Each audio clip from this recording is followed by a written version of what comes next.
अगर आप सबको मेरी ये न्यूज़ स्टोरी पसंद आ रही हो तो अपने भर भर कर लाइक, कमेंट और शेयर कर दे। इसके साथ साथ मेरे चैनल MS नॉवल स्टोरी को सब्सक्राइब जरूर करें।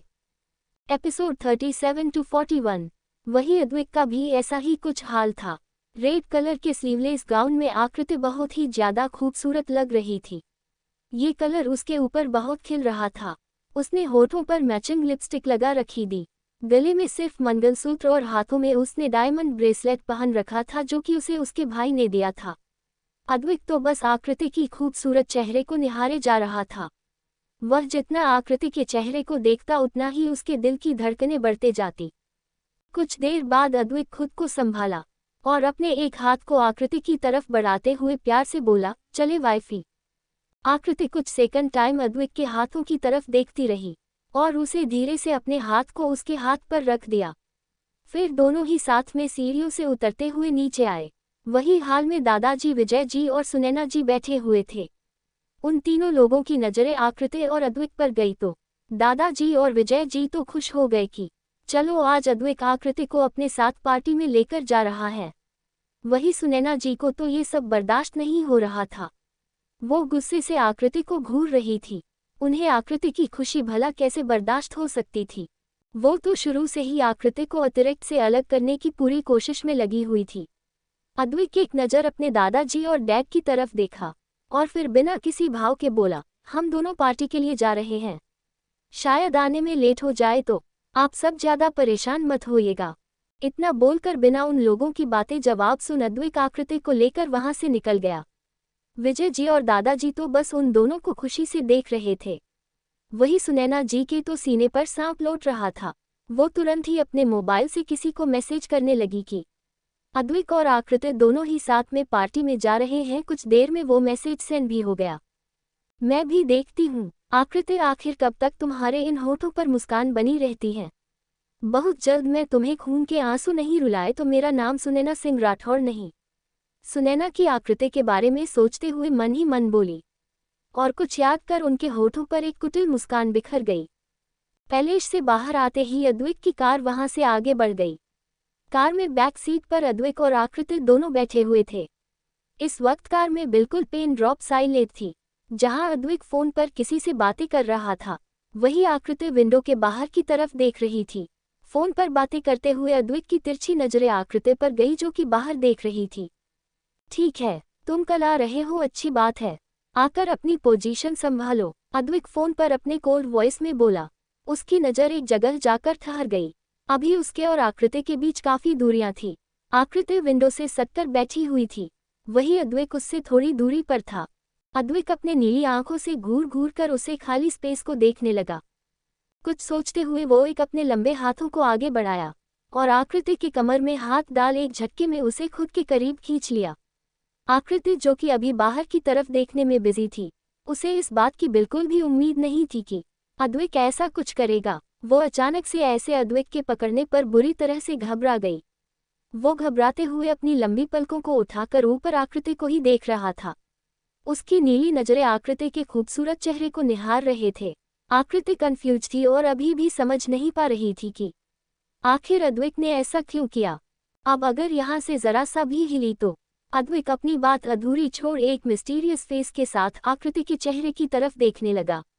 आकृति जो कि वापस से अपनी पलकें झुका ली थी, वो अद्विक की बात सुन एक बार फिर से अपने पलकों को ऊपर उठाकर अद्विक की तरफ देखने लगी। वहीं अद्विक उसे वार्निंग वाला लुक दे रहा था। आकृति बिल्कुल शांत हो गई। वो इस तरह अद्विक की बाहों में ही बैठी रही। अद्विक अपने दूसरे हाथ से मोबाइल पर आए मैसेज को चेक करने लगा। अद्विक की उंगलियां धीरे धीरे आकृति के बाहों पर घूम रहे थे, जिससे आकृति को अपने शरीर में एक सिहरन सा महसूस हो रहा था।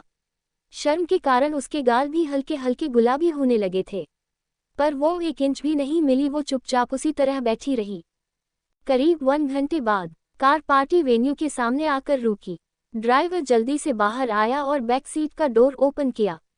ड्राइवर के ओपन करते ही अद्विक ने पहले धीरे से आकृति को छोड़ा और खुद के कोट के बटन को ठीक करते हुए कार से बाहर आया।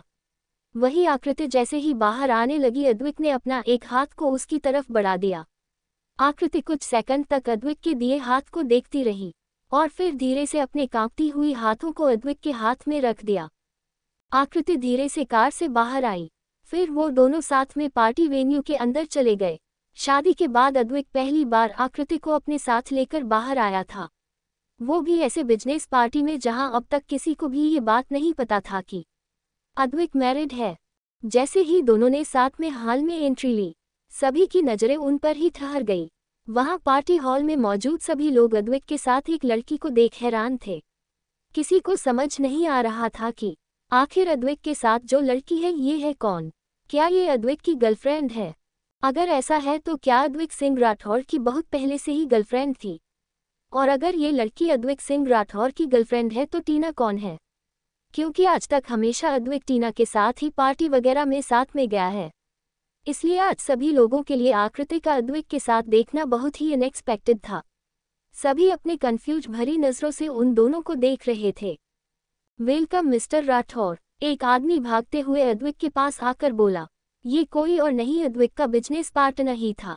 इसकी भी काफी अच्छी पर्सनैलिटी थी। अद्विक बिना किसी भाव के अपने पार्टनर से हाथ मिलाता है। तभी वो पार्टनर आकृति की तरफ थोड़ा कंफ्यूजन के साथ देखने लगा। अद्विक पार्टनर के चेहरे के भाव को देख सब समझ गया। She is my wife Mrs आकृति अद्विक सिंह राठौर। अद्विक बिना किसी भाव के उसे बिजनेस पार्टनर की तरफ देखते हुए बोला। जैसे ही अद्विक ने ये कहा, पार्टी हॉल में मौजूद सभी लोग हैरान रह गए। और सबसे ज्यादा हैरान तो आकृति थी, क्योंकि आज तक अद्विक ने कभी किसी के सामने आकृति को अपनी वाइफ एक्सेप्ट नहीं किया था, और आज ऐसे एक्सेप्ट करने पर उसे विश्वास नहीं हो रहा था। अद्विक को पिछले जन्म की बात याद आने लगी कि कैसे पिछली जन्म में वह दादाजी के बहुत फोर्स करने पर आकृति को अपने साथ पार्टी में लेकर गया था, पर वह जैसे ही पार्टी हॉल में मौजूद हुआ, आकृति को खुद से दूर कर दिया। इसके साथ ही साथ जब सब लोग आकृति के बारे में पूछने लगे तो अद्विक ने सबको कहा था कि उसे इस लड़की से कोई मतलब नहीं, वो सिर्फ उसकी एक नाम की रिलेटिव है। इन सब से आकृति को बहुत तकलीफ हुई थी। ये सब याद करते हुए अद्विक तिरछी निगाहों से आकृति के चेहरे के हैरानी भरे एक्सप्रेशन को देखते हुए मन ही मन बोला, जो गलतियां मैं पहले कर चुका हूँ वो मैं इस जन्म में बिल्कुल भी नहीं रिपीट करूंगा वाइफी। लेकिन कुछ दर्द तो तुम्हें सहने होंगे आकृति। इतना बोलकर वो आकृति के साथ पार्टी में आ गया। वहीं अद्विक का पार्टनर मिस्टर शर्मा आकृति से मिलकर बहुत खुश हुए। आकृति भी आज बहुत खुश थी, उसे दिल ही दिल में बहुत ही अच्छा महसूस हो रहा था। ऐसा लग रहा था जैसे आज उसे विश्वास होने लगा था कि अद्विक अब उसे अपना मानने लगा है। वही एक जोड़ी आंखें गुस्से से आकृति को घूर रही थी और कोई और नहीं टीना थी। वो अपनी जलती हुई नजरों से आकृति को घूरे जा रही थी। टीना के साथ खड़ा विवेक भी आकृति को ही घूर रहा था, बस उसके घूरने का अलग ही नजरिया था। वो आकृति को अपने लस्ट भरी नजरों से देख रहा था। इसके साथ ही साथ वो आकृति को अद्विक के करीब देख अंदर ही अंदर गुस्से से उबल रहा था।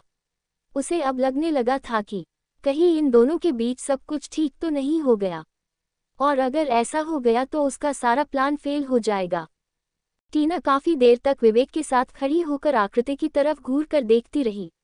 वही अद्विक अपने कुछ बिजनेस पार्टनर्स के साथ बातें करने लगा। आकृति कुछ देर तक अकेली खड़ी रही और कुछ देर बाद वहां से हटकर दूसरी साइड जाकर टेबल पर बैठ गई। तभी टीना मटकते हुए अपने हाथों में ड्रिंक का ग्लास लिए आकृति के पास गई और उसके सामने रख चेयर पर बैठ गई। आकृति ने एक नज़र टीना की तरफ देखा और फिर अपनी नज़र झुका ली। What happened my little sister? आज तो तुम बहुत ही ज्यादा खुश लग रही हो। आखिर तुम्हारा पति जो तुम्हारे साथ है, राइट? पर तुम्हें नहीं लगता कि अचानक से ये सब कैसे हो रहा है? मेरा मतलब क्या तुम्हें ये तो नहीं लगने लगा कि अब अद्विक को तुमसे प्यार होने लगा है और वो तुम्हें अपनी वाइफ मानने लगा है? जैसे ही टीना ने ये कहा, आकृति उसकी तरफ देखने लगी। वो समझ नहीं पा रही थी कि आखिर टीना क्या कहना चाह रही है। माय पुअर लिटिल सिस्टर, तुम सच में बहुत भोली हो और तुम्हें बेवकूफ़ बनाना इतना आसान है कि क्या ही बताऊं। मेरा अद्विक तो बस अपनी फैमिली के कारण तुम्हें झेल रहा है। आखिर कब तक तुम उसकी लाइफ को हेल बनाती रहोगी? छोड़कर चली क्यों नहीं जाती? टीना अपनी आंखें छोटी कर थोड़ी गुस्से में आकृति से बोली। उन्हें मुझे छोड़ना होगा तो वो खुद मुझे छोड़ देंगे, पर जहाँ तक मुझे लग रहा है वह अब मुझे छोड़ना नहीं चाहते। आकृति शांत भाव में टीना से बोली। ये तुम्हारी गलतफहमी है। वह आज चाहे तो तुम्हें छोड़ सकता है, पर वह सिर्फ अपने फैमिली प्रेशर के कारण तुम्हारे साथ बंधा हुआ है। टीना तुरंत ही बोल पड़ी।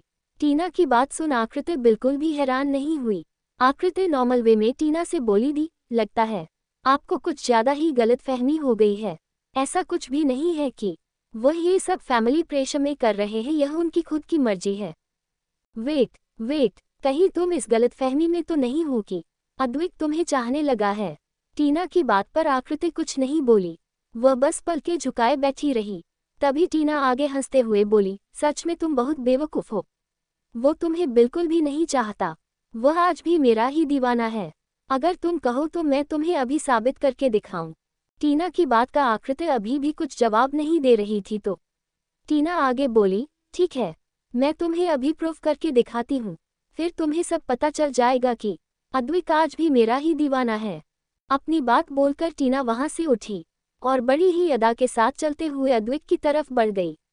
आकृति की नजरें उन दोनों पर टिकी थी। टीना जाकर अद्वैत से बातें करने लगी। अद्वैत का तो टीना से बात करने का बिल्कुल भी मूड नहीं था, पर वो टीना को इग्नोर भी नहीं कर सकता था। टीना अद्वैत के कोट पर अपनी उंगलियां फिराते हुए बोली, बेबी चलो ना, मुझे तुमसे कुछ जरूरी बात करनी है। अद्वैत अपने हाथों में पकड़े वाइन के ग्लास का एक सिप लेते हुए बोला, क्या बात करनी है तुम्हें मुझसे? टीना, हम बाद में बात करते हैं। पर टीना तुरंत ही उसके हाथ से वाइन का ग्लास लेकर उसे एक साइड रख देती है, फिर उसके दूसरे हाथ को पकड़कर अपने साथ ले जाते हुए बोली, तुम चलो तो मैं तुम्हें बताती हूँ ना चलो।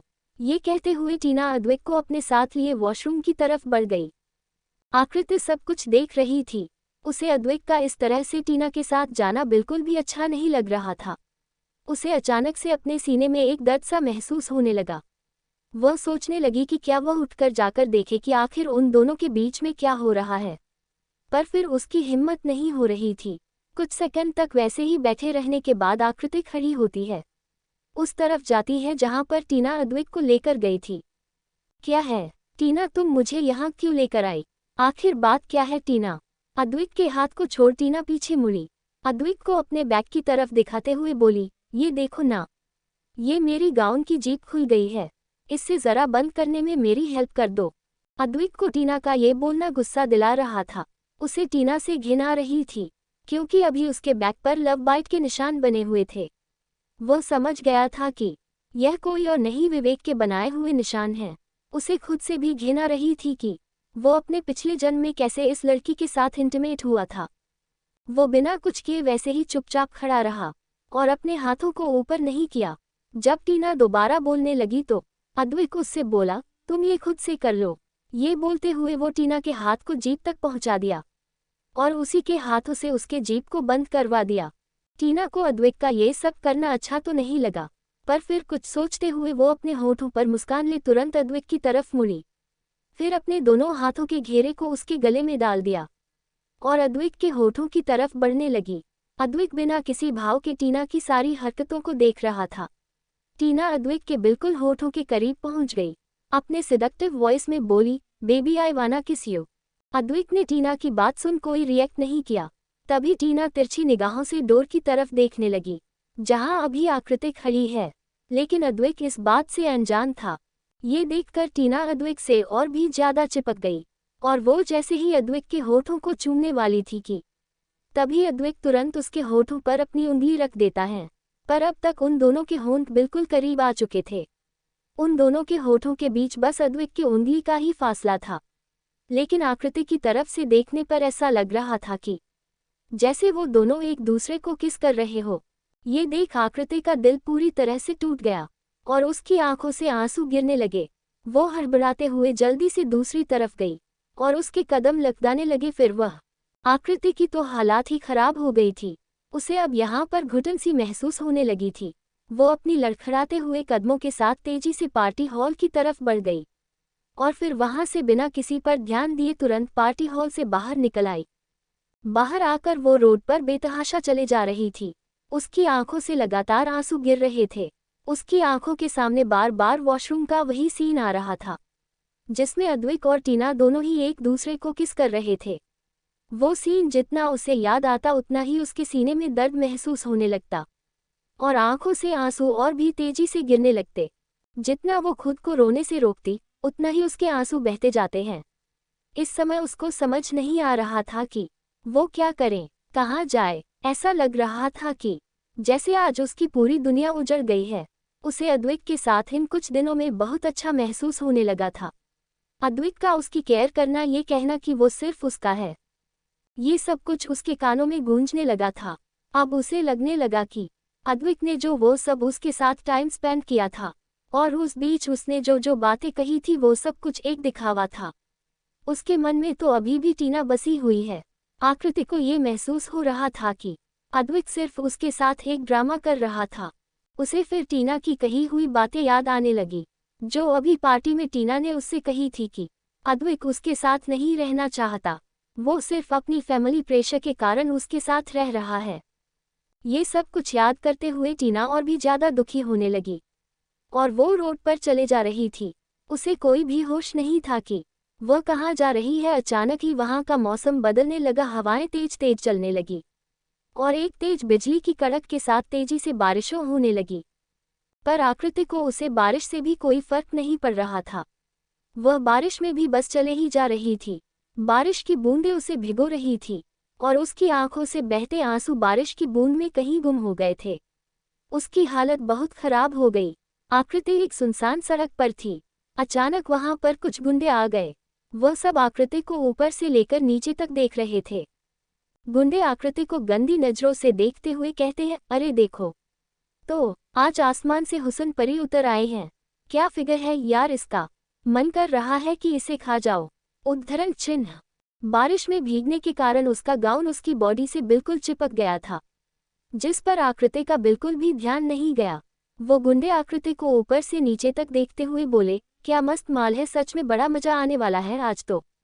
वह गुंडे अपने होठों पर जीभ फिराते हुए आकृति को अपनी हवस भरी निगाहों से देख बोले जा रहे थे।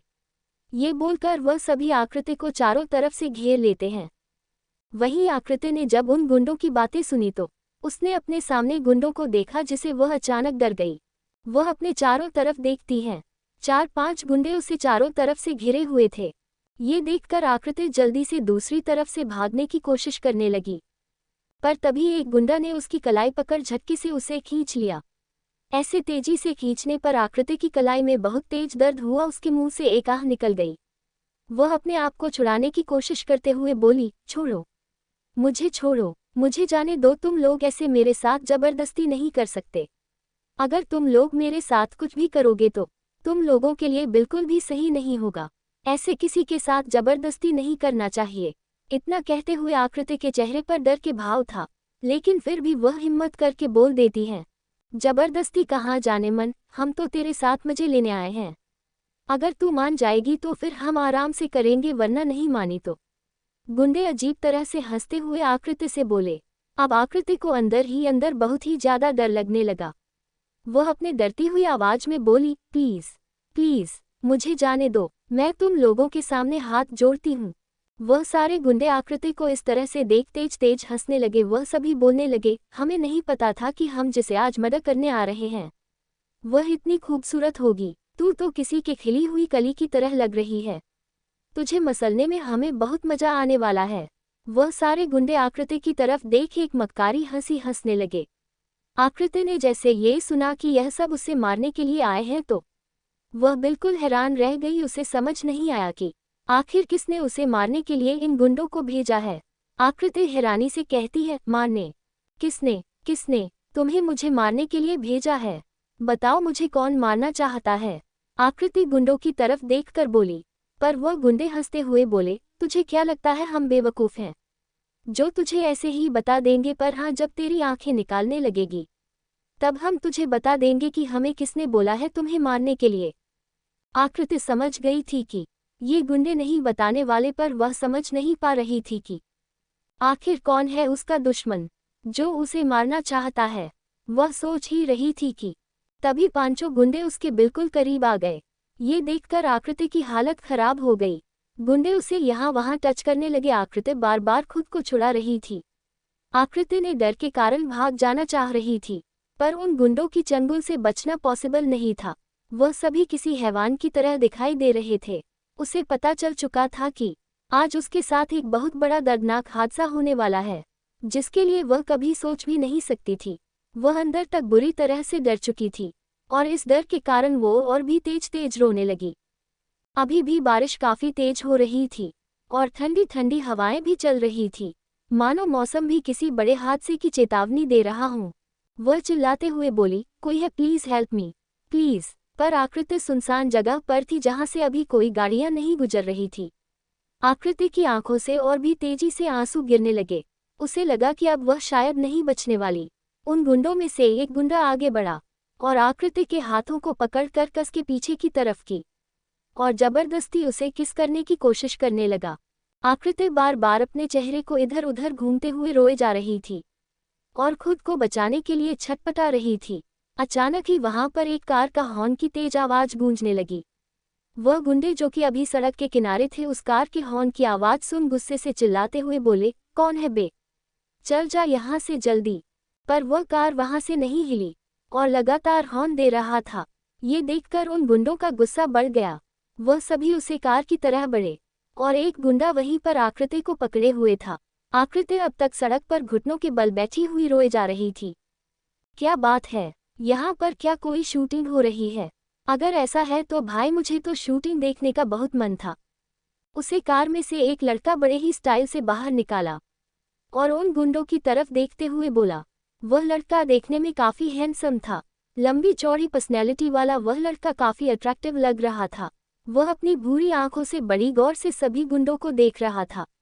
वही वह गुंडे उसे लड़के की बात सुन हंसते हुए बोले, तो जा यहाँ से, चल, यहाँ कोई शूटिंग वोटिंग नहीं चल रही, ये रियल है। चल निकल यहाँ से और हम जो कर रहे हैं करने दे। इसका मतलब कि तुम पांचों मिलकर एक बेचारी लड़की के साथ जबरदस्ती कर रहे हो, राइट? वह लड़का उन गुंडों की बात सुनकर तुरंत बोला। तभी वह गुंडे हंसते हुए बोले, हाँ, तुझे जो समझ आ रहा है वही समझा। हम यही कर रहे हैं, क्या कर लेगा तू? तुझे क्या लगता है कि तू इस तरह से किसी लड़की के साथ जबरदस्ती करेगा? और मैं होने दूंगा बिल्कुल भी नहीं। ये कहते हुए वह लड़का सामने खड़े गुंडे के मुंह पर एक तेज पंच मारता है, जिससे वह गुंडा लड़खड़ा कर 2 कदम पीछे हो गया। अब उस गुंडे को बहुत तेज गुस्सा आया। वह चिल्ला कर बोला, लगता है तू आज जिंदा नहीं बचना चाहता। तेरी भी मौत आज मेरे हाथों लिखी है। तभी तो तू यहाँ हीरोगिरी दिखाने आ गया। सही कहा तुमने, हीरो वह तो मैं हूँ ही। मेरे कॉलेज टाइम से हर कोई मुझे हीरो ही बोलते थे और अब तो मैं हीरो से ज्यादा सुपरस्टार बन गया हूँ। लोगों की नज़रों में काफी फेमस हूँ और लड़कियां तो मुझ पर बहुत मरती है और अब बहुत दिन हो गए फाइट किया, सो हो जाए आज थोड़ी सी कसरत कर ही ली जाए। वह लड़का बड़े ही एटीट्यूड के साथ अपने कॉलर को उचकाते हुए बोला और फिर अपने हाथों को स्ट्रेस करने लगा। हीरो और शक्ल देखी अपनी। ये कहते हुए वह गुंडे उसे लड़के की तरफ देखते हुए हंसने लगे और फिर उनमें से एक गुंडा बोला, चल आज हम तेरी हीरोगिरी को अभी खत्म कर देते हैं और तेरा जो थोबड़ा है इसका तो हम वह हल करेंगे कि तू किसी के सामने अपना मुंह भी नहीं दिखा पाएगा। इतना बोलकर वह गुंडा आगे बढ़कर जैसे ही उस लड़के को मारने वाला था कि तभी वह लड़का उसके हाथ को पकड़ जोर से मोड़ देता है और एक टक की आवाज से उसके हाथों की हड्डी टूट गई। ऐसा होते ही उस गुंडे की तेज चीख निकली जिसे उस पूरे सुनसान जगह पर गूंज उठ गई। ये देखकर बाकी के गुंडे भी एक पल के लिए डर गए, पर फिर वह सब जोश में आगे बढ़े और एक साथ उसे लड़के पर अटैक करने लगे। वह सब जितना उस लड़के के मारने की कोशिश करते हैं उतना वह लड़का उन सभी के अटैक को रोकता जा रहा था और उन्हें अच्छे से सबक सीख रहा था। एक के बाद एक सारे गुंडों को अपने बॉक्सिंग स्टाइल से मार मार कर अधमरा कर दिया। वह सभी सड़क पर बहाल पड़े तड़प रहे थे। तभी उनमें से गुंडा पीछे से आया और उसे लड़के की पीठ पर चाकू मारने की कोशिश की। इस समय वह लड़का अचानक पीछे मुड़ा और चाकू को अपने हाथों से रोक लेता है। क्या बात है, इतना मार खाने के बाद भी तेरे अंदर इतनी हिम्मत है साले। मैं तो तुम लोगों को बहुत हल्के में ले रहा था, पर नहीं, तुम लोगों में कुछ तो दम है। वह लड़का उस गुंडे की तरफ देख बड़ी सी स्माइल के साथ बोला, जिसे सुनकर वह गुंडा बहुत प्राउड फील करने लगा। वह बड़ी ही प्राउडली बोला, हाँ तो तुझे क्या लगा हमारे अंदर दम नहीं? इसीलिए तो बोला था हमें हल्के में मत ले, हम तुझे धूल चटा देंगे। ये सुनते ही वह लड़का उसे गुंडे के हाथ से चाकू को लेता है और उसे दूसरी साइड इफेक्ट हुए अपने पैरों से एक तेज किक उसे गुंडे के मुंह पर मारता है, जिससे उसके मुंह से खून निकलने लगा और वो उछलते हुए दूर सड़क पर जा गिरा। ये देखो, लड़का हंसने लगा और बोला, हाँ हाँ, बहुत दम है, मुझे तो मजा आया इतने दमदार लोगों से मिलकर। इतना बोलते हुए वह एक बार अपने हाथ की तरफ देखता है और उसे इग्नोर कर देता है। उसकी नज़र एक साइड खुद में ही सिकुड़ कर सड़क पर बैठी हुई आकृति पर गई, जो कि अपने घुटनों में सिर छुपाए सुबक सुबक कर रोए जा रही थी। बारिश अभी भी तेजी से हो रही थी और आकृति को उससे कोई फर्क नहीं पड़ रहा था। वो खुद में ही सिमटी हुई सिकुड़ कर बैठी थी। वह लड़का आकृति की तरफ बढ़ा और धीरे से उसके कंधे पर हाथ रखकर बोला, hello dot dot dot dot, क्या तुम ठीक हो? उठो और देखो, अब वह गुंडे यहाँ नहीं है। इतना बोलकर वह लड़का अपने जैकेट को उतार आकृति को पहना देता है। आकृति, जिसका डर के कारण बुरा हाल था, वह अभी भी बहुत डरी सहमी सी थी। उसे उन गुंडों ने उसे अंदर तक डरा कर रख दिया था और वो बुरी तरह से कांप रही थी। आकृति अपने चेहरे को घुटने से बाहर निकालती है और अपने आंसू भरी आंखों से उस लड़के की तरफ देखती है। वही उस लड़के की भी नज़र आकृति पर गई। एक पल के लिए दोनों ही चौंक गए। आकृति झट से उठी और उसे लड़के के गले लग गई। ऐसे अचानक आकृति के गले लगने पर उसे लड़के के हाथ हवा में ही रह गए। वहीं आकृति उसे लड़के के गले लगी फूट फूट कर रो रही थी। ऋतिक, ऋतिक, तुम आ गए, कहाँ थे तुम? आकृति रोते हुए उस लड़के के गले लगे धीरे से बोली। सामने खड़ा लड़का कोई और नहीं, आकृति का बेस्ट फ्रेंड ऋतिक था।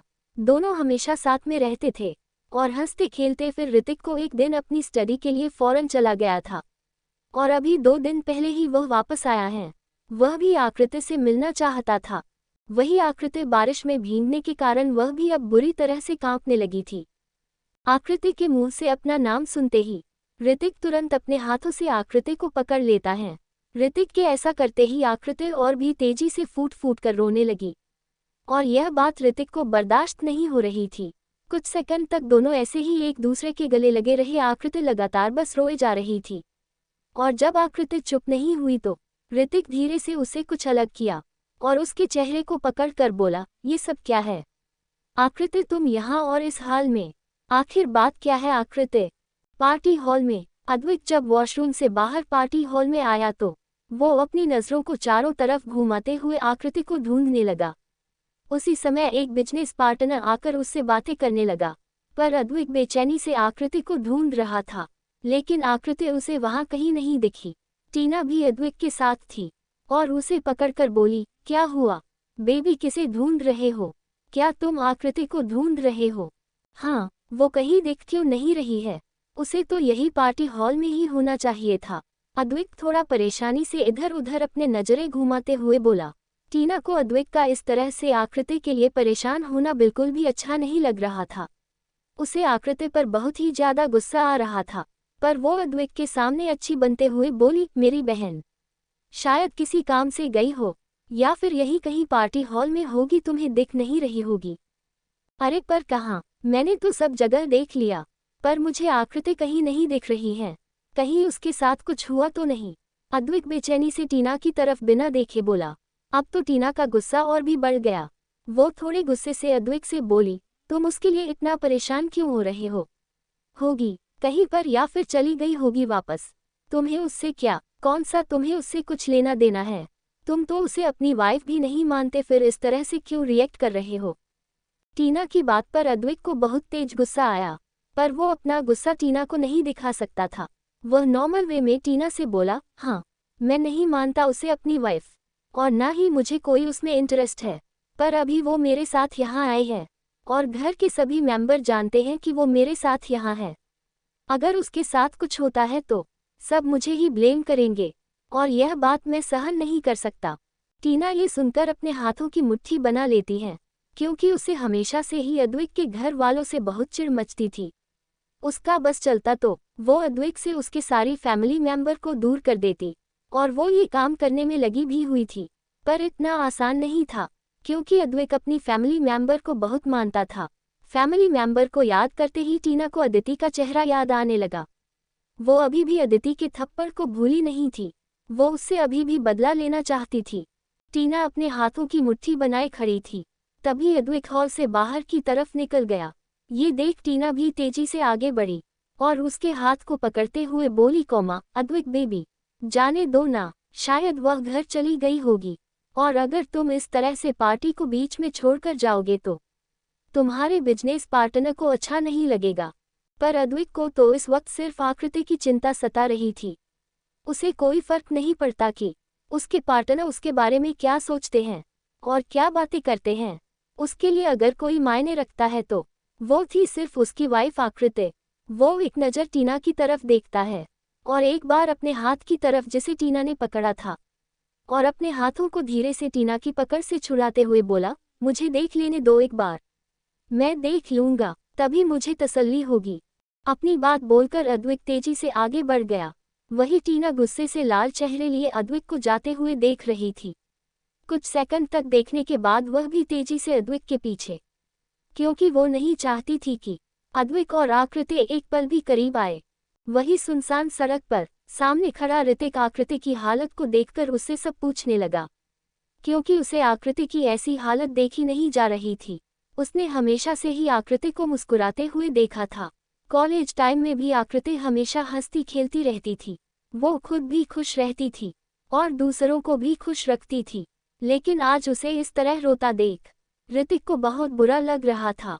आखिर इन 2 सालों में ऐसा क्या हो गया जो आकृति की यह हालत हो गई। मैं सिर्फ 2 साल के लिए यहाँ से क्या गया कि आकृति की तो पूरी लाइफ ही चेंज हो गई। वो लड़की जो हमेशा दूसरों को खुश रखती थी और सबकी खुशी में ही अपनी खुशी ढूंढती रहती थी, आज उस लड़की का यह हाल कैसे हो गया। आखिर कौन है इसका कारण। ऋतिक आकृति को देखते हुए अपने मन ही मन सोचने लगा। वही आकृति बिल्कुल चुप थी। वो बिना कुछ बोले बस सुबकते हुए रो रही थी। जैसे ही ऋतिक ने ये देखा वह एक बार फिर से उसे पूछने लगा, बताओ मुझे आकृति, आखिर क्या हुआ है तेरे साथ, और तू इस तरह से ऐसे सुनसान सड़क पर बारिश में पूरी तरह से भीगी हुई, और यह गुंडे ये सब क्या है आकृति। ये मेरी लाइफ का सच है जो तुझे दिख रहा है। ये सच्चाई है मेरी लाइफ की जिसे कोई नहीं बदल सकता। आकृति ऋतिक की तरफ देखकर चिल्लाकर बोली। आकृति की बात सुन अभी भी ऋतिक को कुछ समझ नहीं आया। वो अपने कंफ्यूज भरी नजरों से आकृति को देख रहा था और उसे समझने की कोशिश कर रहा था, पर उसके गुस्से को देख समझ गया कि ये सही समय नहीं है कि वो आकृति से कुछ पूछे। वो उसे संभालते हुए बोला, चल अच्छा यहाँ से चल, मैं तुझे घर लेकर चलता हूँ।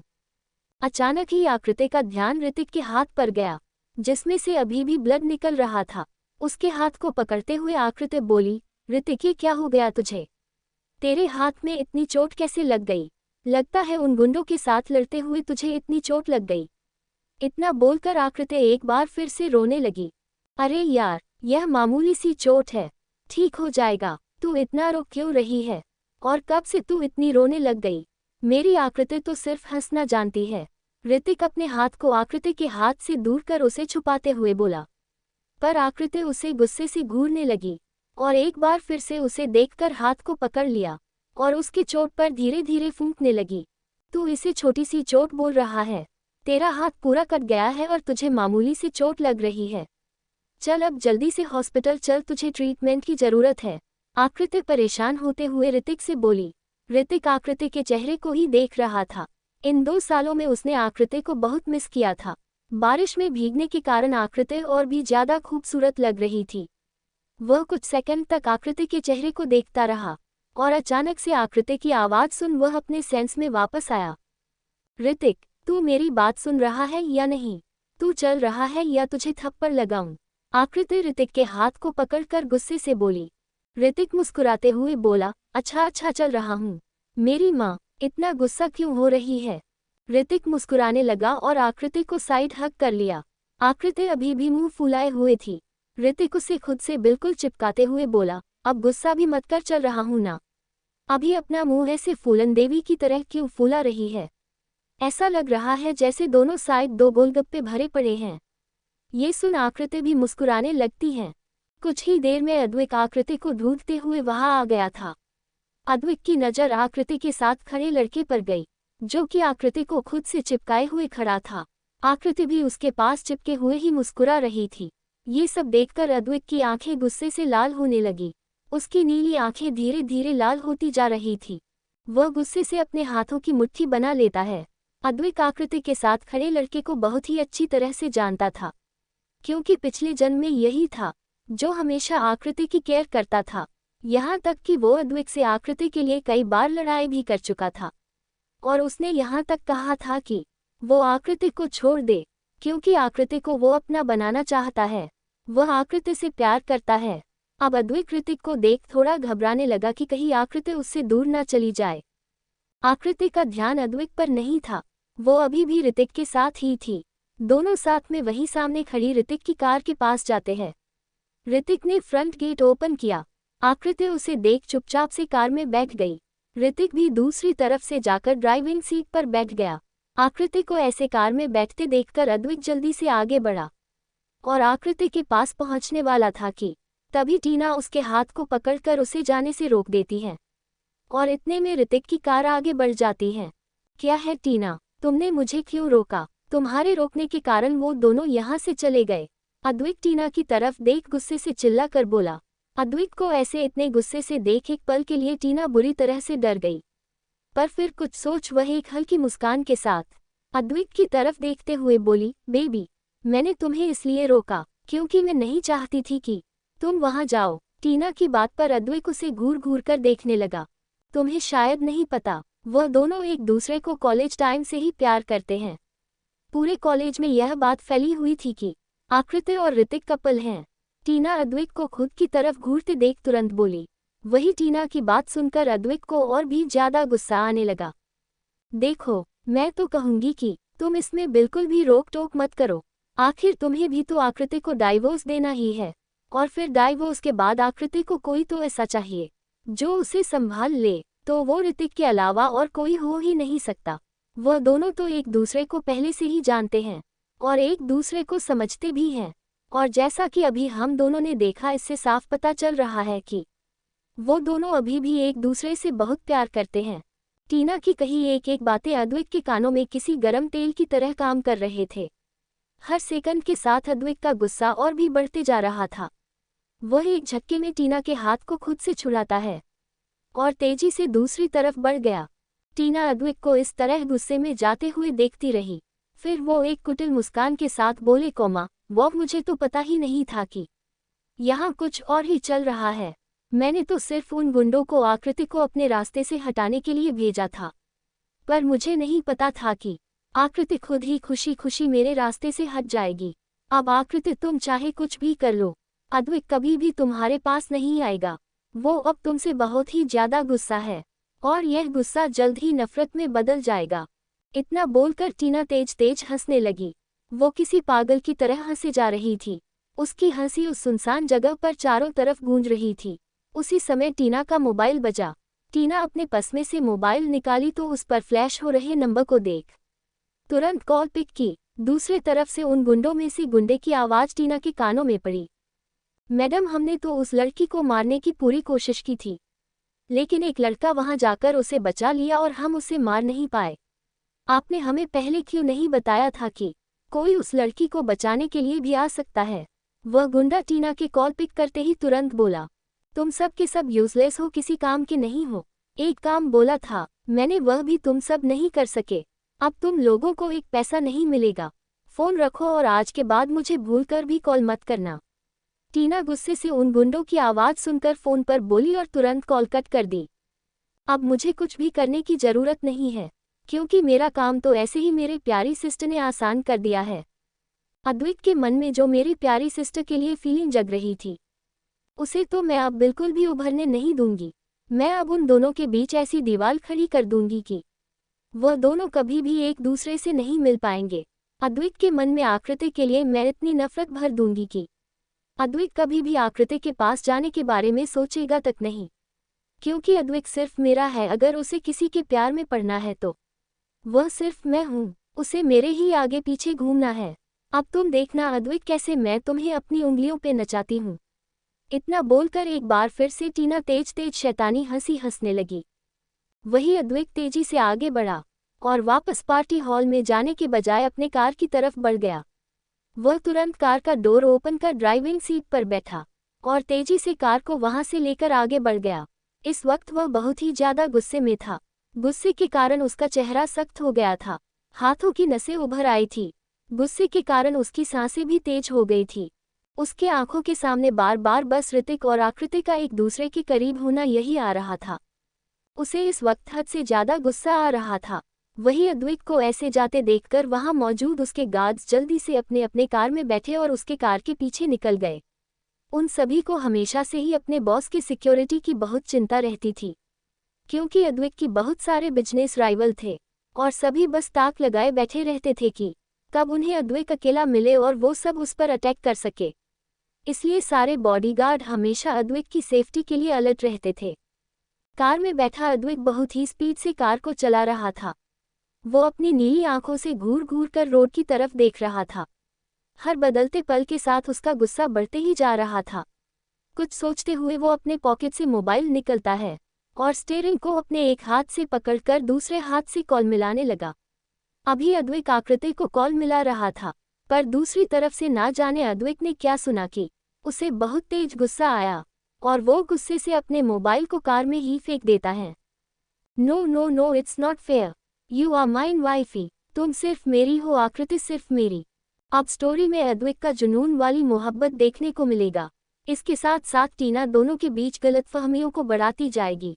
आप सभी कितने एक्साइटेड हैं अद्वैत के जुनून को देखने के लिए कमेंट करके जरूर बताएं। अद्वैत के फोन मिलाने पर आकृति का फोन स्विच ऑफ बता रहा था। ये सुनते ही अद्वैत की आंखें गुस्से से लाल हो गई। उसका जबड़ा कस गया और उसके हाथों की पकड़ स्टीयरिंग व्हील पर जम गई। गुस्से के कारण अद्वैत तुरंत ही अपना मोबाइल को कार में तेजी से फेंक देता है और गुस्से से कार को बहुत ही ज्यादा स्पीड में चलने लगा। अद्वैत की कार एक तेज आवाज के साथ पैलेस के सामने रुकती है। पैलेस के बाहर खड़े बॉडीगार्ड्स इतनी तेज आवाज को सुन घबरा गए। सभी की नजरें कार की तरफ गई तो वह सब उस कार को देखकर पहचान गए कि यह उनके अद्वैत बॉस की कार है। अद्वैत तुरंत से कार से बाहर आया और तेज कदमों के साथ चलते हुए पैलेस के अंदर चला गया। इस वक्त उसके चेहरे पर गुस्से के भाव साफ दिखाई दे रहे थे। बॉडीगार्ड्स की भी नजरें जब अद्वैत के गुस्से वाले चेहरे पर गए तो वह सब भी समझ गए कि उनके बॉस बहुत ही ज्यादा गुस्से में है। अद्वैत तेज कदमों के साथ चलते हुए अंदर आया और सीढ़ियों से होते हुए सीधे अपने बेडरूम की तरफ बढ़ गया। रूम के डोर को एक झटके में अद्वैत ने ओपन किया। वह अपने नीली नजरों को घूमते हुए चारों तरफ देखने लगा तो उसे रूम में कहीं भी आकृति नहीं देखी, क्योंकि उसने आकृति से कहा था कि आज रात वह उसी के साथ रहेगी, तो उसे लगा था कि आकृति रूम में ही होगी, पर आकृति उसे कहीं नहीं दिखती। ये देखकर अद्वैत को बहुत तेज गुस्सा आया। वह गुस्से से अपने हाथों की मुट्ठी बना लेता है। वह एक झटके में अपने कोट का बटन ओपन कर उसे निकाल सोफे पर फेंका देता है। अद्वैत तेजी से रूम से बाहर निकाला और अदिति के रूम की तरफ बढ़ गया। वह अदिति की रूम के पास पहुंचकर डोर नॉक किया। अदिति जो कि सो रही थी, वह डोर पर नॉक की आवाज सुनकर उठी और डोर ओपन करा। उसके सामने अपने भाई को देख चौंक गई। वह हैरानी से पूछती है, भाई आप यहाँ, वो भी इतनी रात को? अद्वैत अदिति से बिना कुछ बोले अपनी नजरों को पूरे रूम में घूमने लगा, पर उसे वहां भी आकृति नहीं दिखी। वह तुरंत अदिति से पूछता है, आकृति कहाँ है? आकृति कहाँ है? यह क्या पूछ रहे हो भाई, वह तो आपके साथ गई थी ना, तो आपके साथ ही आएगी ना? अदिति तुरंत ही अद्वैत की बात पर उससे बोली, वह मुझसे पहले ही पार्टी से बाहर वापस आ गई थी, तो वो अभी तक घर नहीं आई है। आदित्य के पूछने पर अद्वैत तुरंत बोला, भाई आप क्या बोल रहे हैं, वह अकेले कैसे आएगी? जब आप उसे अपने साथ ले गए थे तो आपको उसे अपने साथ ही लाना चाहिए था ना, और आप क्या बोले जा रहे, मुझे कुछ समझ नहीं आ रहा। अदिति हैरान और कंफ्यूजन के मिक्स एक्सप्रेशन के साथ अद्वैत से बोली। अद्वैत अदिति के इतने सवाल को सुन गुस्से से अपने हाथों का मुट्ठी बना लेता है और बिना कुछ जवाब दिए तेजी से वहां से अपने रूम की तरफ बढ़ गया। अद्वैत को इस तरह से बिना कुछ बताए जाते देख अदिति को अपने भाई पर गुस्सा आने लगा। वह भी अद्वैत के पीछे पीछे गई। अद्वैत जैसे ही अपने रूम में पहुंचकर डोर लॉक करने वाला था कि तभी अदिति तुरंत रूम के अंदर घुस गई। अद्वैत उसे घूर घूर कर देखने लगा। अद्वैत के ऐसे घूर घूर के देखने से एक पल के लिए अदिति घबरा गई, पर फिर हिम्मत करके बोली, भाई मुझे घूरने के बजाय आप ये बताए कि आखिर अक्कू को अकेले अपने कैसे छोड़ दिया? आपको पता है ना, उसे रात में अकेले ड्राइव करना या अकेले बाहर जाने से बहुत डर लगता है, और इस तरह से रात में उसका अकेले निकलना भी उसके लिए सेफ नहीं है। फिर आपने इतनी बड़ी गलती कैसे कर दी? मुझे आपसे यह उम्मीद नहीं थी भाई। कहीं आप उस टीना के चक्कर में फिर से पड़ गए हो क्या? फिर से अब उसके प्यार के जाल में फंस गए हो? अदिति के ऐसे बोलने पर अद्वैक उसे खा जाने वाली नजरों से घूरने लगा। भाई प्लीज आप मुझे इस तरह से डरना बंद करिए। अभी मुझे अपनी फ्रेंड की बहुत चिंता हो रही है। ना जाने अकेले वह कहाँ होगी। इतना बोलकर वो चुप हो गए। अभी अदिति के चेहरे पर आकृति के लिए परेशानी के भाव साफ दिखाई दे रहे थे। वह अकेली होगी तो ही तो घबराने वाली बात होगी। वह तो उस लड़के के साथ गई है। अद्वैक अदिति के इस तरह बोलने पर धीरे से बड़बड़ाया। अदिति अपने भाई के बड़बड़ाने की आवाज को क्लियर नहीं सुन पाई तो वह तुरंत पूछती है, भाई आप क्या कह रहे हैं, कहाँ गई है?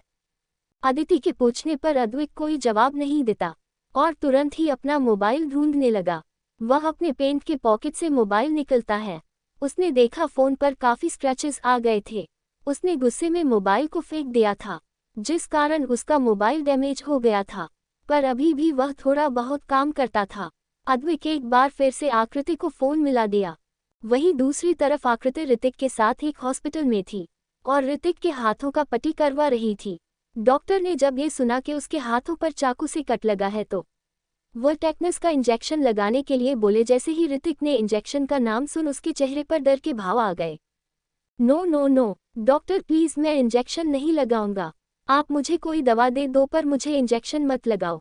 डॉक्टर की तरफ देखते हुए वह तुरंत बोला, देखिए आपके हाथ में काफी गहरा कट लगा है और हमने ड्रेसिंग तो कर दिया है, पर वह नाइफ से कट लगा और वह बहुत ही ज़्यादा कॉम्प्लिकेटेड होता है। इससे आपको इन्फेक्शन हो सकता है और आगे चलकर कोई बीमारी भी हो सकती है, तो इसलिए प्रिकॉशन के लिए टेटनस का इंजेक्शन लगवाना ही सही होगा। हम इसके लिए कोई दवा नहीं दे सकते। डॉक्टर अपनी प्रोफेशनल वे में ऋतिक की तरफ देखकर बोले। लेकिन ऋतिक फिर से बहाने बनाते हुए बोला, डॉक्टर अब ऐसा करिए ना कि आप मुझे इंजेक्शन को उसको पीने के लिए दे दीजिए, मैं उसको पी लेता हूं तो उससे भी तो मुझे आराम हो जाएगा। डॉक्टर को ऋतिक की बातें बहुत ही बचकानी लग रही थी। वहीं पास में बैठी आकृति भी सिटी को भूल रही थी।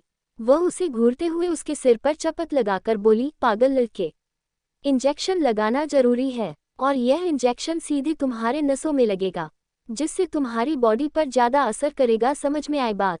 अब डॉक्टर जो कर रहे हैं वो उन्हें करने दो।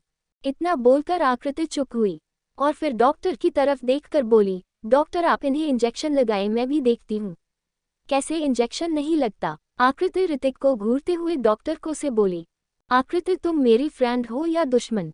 तू इस तरह से कैसे मेरे साथ कर सकती है? और डॉक्टर आप तो पेशेंट की जान बचाते हो, इस तरह से क्यों मेरी जान लेने पर तुले हुए हो? ऋतिक किसी मासूम से बच्चे की तरह डॉक्टर की तरफ देखकर बोला। उसकी बातें सुनकर डॉक्टर वहीं खड़ी नस सबको हंसी आ रही थी। वहां खड़ी नस ऋतिक की बातें सुन अपने मन ही मन बोली, देखने में तो कितना हैंडसम और काफी अच्छी पर्सनैलिटी वाला है, पर एक इंजेक्शन से डरता है जैसे मानो कोई छोटा बच्चा हो। ये सब बोलते हुए इस नस को ऋतिक को देखकर बार बार हंसी भी आ रही थी और उस पर प्यार भी आ रहा था। किसने कहा मैं तेरी दोस्त हूँ, मैं तेरी दुश्मन हूँ? ठीक है डॉक्टर आप इंजेक्शन लगाओ, मैं ऐसे पकड़ के रखती हूँ, जल्दी से इंजेक्शन लगा दो। आकृति एक बार फिर से ऋतिक को घूमते हुए डॉक्टर से बोली। डॉक्टर ने आकृति के पास सुन तुरंत पास में खड़ी नर्स को इंजेक्शन रेडी करने के लिए कहा। डॉक्टर के बोलते ही नर्स ने इंजेक्शन रेडी किया और डॉक्टर को पकड़ा दिया।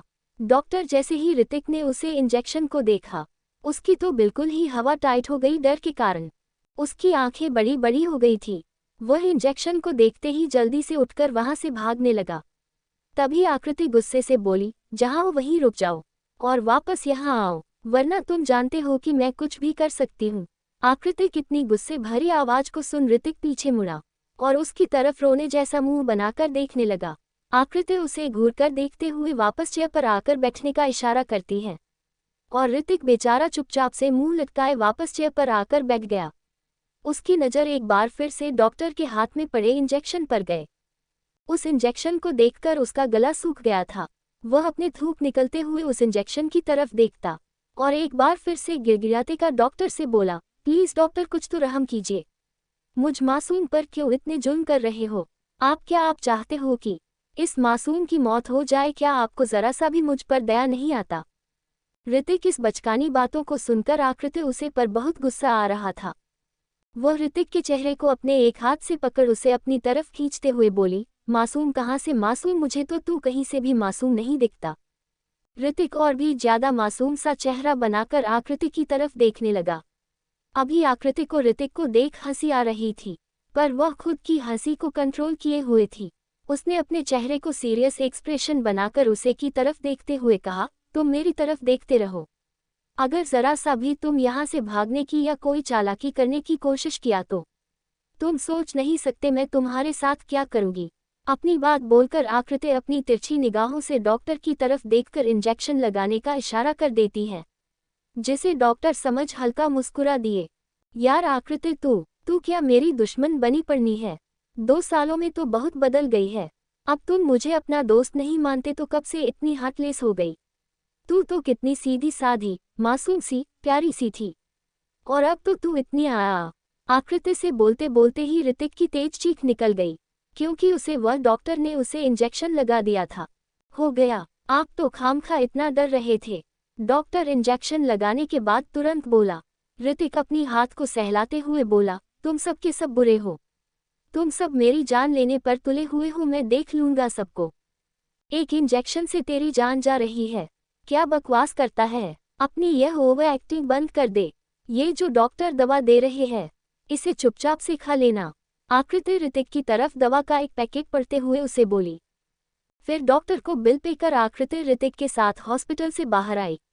अब तक बारिश बहुत कम हो गई थी, बस हल्की हल्की रिमझिम बारिश हो रही थी। आकृति ने एक बार ऊपर आसमान की तरफ देखा और फिर ऋतिक से बोली, ऋतिक तुम मुझे मेरे घर छोड़ दे। ऋतिक अभी भी अपना हाथ सहला रहा था। हाँ क्यों नहीं, तू मुझे तंग करने का मौका कैसे छोड़ सकती है? ऋतिक की बात सुन एक बार फिर से आकृति उसे घूर कर देखती है और फिर ऋतिक की कार में जाकर बैठ गई। ऋतिक भी ड्राइविंग सीट पर आया और वह भी बैठ गया, फिर कार को आगे बढ़ा दिया। ऋतिक आकृति को उसके घर ले जा रहा था। ये देखकर आकृति तुरंत बोली, तुझे पता है कि मुझे कहाँ जाना है? हाँ मुझे पता है कि तुझे तेरे घर जाना है, तो मैं तुझे तेरे घर ही तो लेकर जा रहा हूँ। और अब यह मत पूछना कि मुझे याद है या नहीं, क्योंकि मैं तेरे घर इतनी बार गया हूँ कि मैं वह भूल ही नहीं सकता। ऋतिक तुरंत ही आकृति के बोलने पर उसे बोला, तू गलत है, मुझे मेरे घर नहीं मेरे ससुराल जाना है। जैसे ही आकृति ने ये कहा, ऋतिक की कार एक झटके में रुक दी। ये देखकर आकृति घबरा कर बोली, तू क्या कर रहा है? अभी एक्सीडेंट हो जाता। आकृति के ऐसे बोलने पर ऋतिक अपने सेंस में वापस आया और वह आकृति की तरफ देखकर बोला, सॉरी। आकृति ना जाने कैसे मेरा ध्यान हट गया, पर तू अभी क्या बोल रही थी कि तुझे कहाँ छोड़ना है? ऋतिक को लग रहा था कि शायद उसने कुछ गलत सुन लिया, इसलिए वह फिर से आकृति से वही सवाल कर रहा था। मैंने तुझे ये कहा कि तू मुझे मेरे ससुराल राठौर मेंशन में छोड़ दे। आकृति एक बार फिर से अपनी बातों को दोहराते हुए ऋतिक से बोली। ऋतिक ने तुरंत आकृति से पूछा, क्या तुम्हारी मैरिज हो चुकी है आकृति? आकृति हाँ मैं सिर हिलाते हुए बोली, हाँ हो चुकी है। मेरी शादी को 6 महीने हो गए हैं। ऋतिक ने अब तक कार स्टार्ट कर दी थी, पर आकृति की कही बात सुन वो बिल्कुल ही हैरान रह गया था। एक पल के लिए उसे ऐसा लगा जैसे उसकी पूरी दुनिया ही उजड़ गई। उसके दिल में एक तेज दर्द सा महसूस होने लगा। वह समझ नहीं पा रहा था कि वह क्या करे। उसे अचानक से बहुत बेचैनी से होने लगी। उसे अंदर ही अंदर घुटन सा महसूस होने लगा। उसे अभी भी यकीन नहीं हो रहा था कि आकृति की शादी हो चुकी है। उसने तो कभी सपने में भी नहीं सोचा था कि उसकी आकृति किसी और की हो जाएगी, पर आज तो उसे कुछ और ही सुनने को मिल रहा है। अब बिल्कुल शांति पसरी हुई थी। दोनों में से कोई कुछ नहीं बोल रहा था। ऋतिक चुपचाप से कार ड्राइव कर रहा था। उसके मन में तो बहुत सारे उलझन और तकलीफें थी। वहीं आकृति विंडो से बाहर की तरफ देख रही थी। वह भी अंदर से अभी टूटी हुई थी। वह अभी भी अद्विक को टीना को एक साथ किस करते हुए सीन को ही याद कर रही थी। वह सब याद आते ही एक बार फिर से उसकी आंखें नम हो गई और आंखों से आंसू गिरने लगे। वह झट से अपने आंसुओं को साफ कर लेती है और फिर वह ऋतिक की तरफ देखती है, जो कि बिल्कुल चुपचाप बैठ कार ड्राइव कर रहा था। वह उसे तुरंत बोली, क्या बात है, तू इतना चुप क्यों हो गया? ऐसा लग रहा है जैसे तुझे इंजेक्शन नहीं कोई बहुत बड़ा रोग हो गया हो। कि छोटा सा ही तो इंजेक्शन है और ये तेरी सेफ्टी के लिए था, समझा? आकृति इतना बोलकर ऋतिक की सिर पर एक बार फिर से चपत लगाई। आकृति कैसे चपत लगाने पर ऋतिक अपने सिर को सहलाते हुए बोला, तू हर वक्त मुझे मारती क्यों रहती है? दिस इज नॉट फेयर यार। आकृति हंसते हुए बोली, क्योंकि तू ऐसे बेवकूफ़ वाला हरकत करता रहता है, इसलिए मुझे तुझे मारना पड़ता है। आकृति की बात पर ऋतिक अजीब सा मुंह बनाता है और बोला, सच में आकृति तू बहुत हार्टलेस हो गई है, तो बिल्कुल बदल गई है। You are such a heartless women. Aakriti कुछ नहीं बोली, बस वह मुस्कुराते हुए ऋतिक को देखी और उसके गाल पर पिंच कर दी। ऋतिक के गाल रेड हो गए। वो अपने गालों को सहलाने लगा और आकृति की तरफ गौर कर देखा तो आकृति हंस रही थी। ये देखकर ऋतिक भी मुस्कुराने लगा। कुछ देर बाद ऋतिक राठौर मैंशन के सामने अपनी कार को रोकता है। आकृति जल्दी से सीट बेल्ट ओपन कर और ऋतिक से बोली, अच्छे से ड्राइव करके जाना और हाँ, पहुंचकर मुझे फ़ोन करना मत भूलना। इतना कहकर आकृति डोर ओपन कर बाहर निकलने लगी, पर तभी ऋतिक उसका हाथ पकड़ लिया।